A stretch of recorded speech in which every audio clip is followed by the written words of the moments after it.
Hello welcome back once again म फेरि पनि भिडियो ल्याएर उपस्थित भइसकेछु तपाईँहरूको साथमा हैन। र आज चाहिँ सिम्पली म चाहिँ के भन्न चाहन्छु भने चाहिँ तपाईँहरूलाई चाहिँ कसरी चाहिँ तपाईँहरूले चाहिँ आफ्नो चाहिँ विन्डोजलाई चाहिँ सिम्पली अप्टिमाइज गर्न सक्नुहुन्छ। यो चाहिँ तपाईँहरूले टाइटल पनि देखेर थाहा पाउनुभयो होला हैन।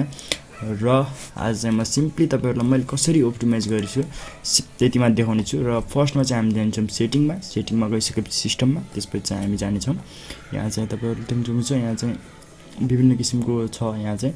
त्यसपछि फोकस असिस्टेन्टमा जान्छौँ, यहाँ चाहिँ अलार्म अनले गराउनेछौँ।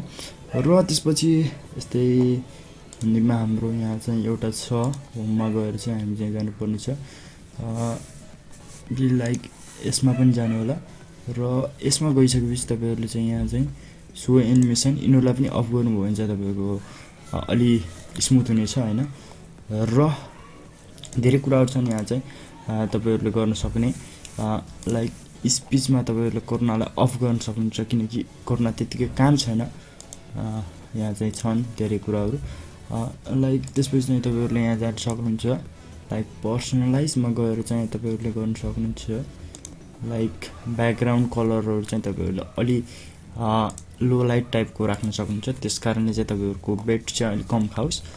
र यहाँ चाहिँ अरू चाहिँ तपाईँहरूले गर्नुपर्ने मेन चाहिँ यहाँ चाहिँ जानु होला र यहाँ चाहिँ ब्याट्री सेटिङमा जानु होला। र त्यसपछि गइसकेपछि यहाँ चाहिँ तपाईँहरूले सिम्पली यहाँ चाहिँ सबैलाई चाहिँ नेभर गरिदिनु होला किनकि तपाईँहरूको प्लगइन हुँदाखेरि चाहिँ तपाईँहरूको त्यो होस् र तपाईँको ल्यापटप चाहिँ कहिले अफ नहोस्। र तपाईँहरूले सुरुमा हेर्दाखेरि चाहिँ तपाईँहरूको ब्यालेन्समा हुनेछ, त्यसलाई चाहिँ तपाईँहरूले आईमा चेन्ज गर्न सक्नुहुन्छ अथवा मानौँ हाम्रो चाहिँ यो चाहिँ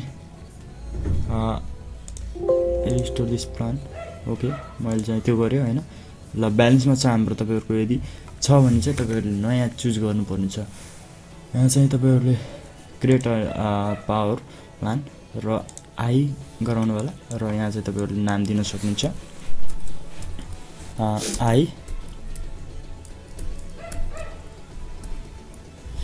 हाई पर्फर्मेन्स राख्नु होला र इन्टर गर्नु होला।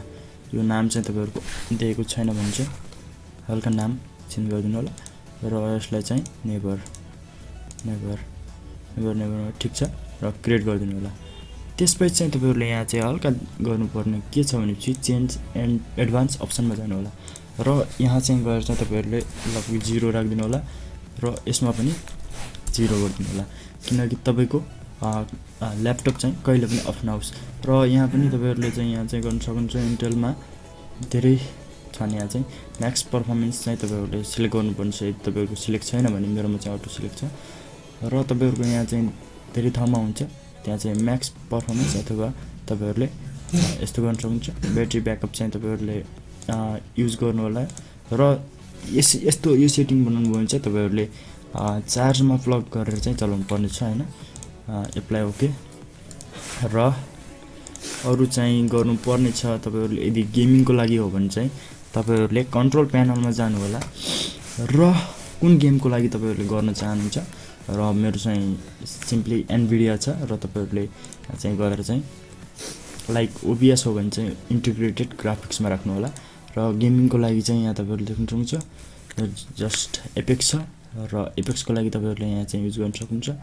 यसरी चाहिँ गराउन सक्नुहुन्छ, सेटिङहरू गराउनु होला हैन। यो चाहिँ तपाईँहरूलाई सायद आउन सक्छ र यदि आउँदैन भने चाहिँ तपाईँहरूले मलाई भन्न सक्नुहुन्छ कमेन्टमा तपाईँहरूलाई आउँदैन भनेर। म चाहिँ अर्को टाइपको यसको चाहिँ अर्को भिडियो बनाएर तपाईँहरूलाई दिनेछु। र आजलाई यति नै, कस्तो लाग्यो प्लिज कमेन्ट डाउन हैन। र have a nice day, bye bye, जय नेपाल। भाइ अब नेपाली पारामा सुन मेरो नेपाली गानाको धुन। एसएमएस भोटिङ बाल यो भिडियो हेर नि नेपाली तारालाई चुन। गॉडडैम दाजु बडा धेरै जसो म आफ्नै तालमा थाहा हुन्न काछु कता जान्छु जता टेम्पो बाल गर्दिने मैले पाछु कला सबले भन्न थाले मेन स्ट्रिममा आएर तेरो जादु चला।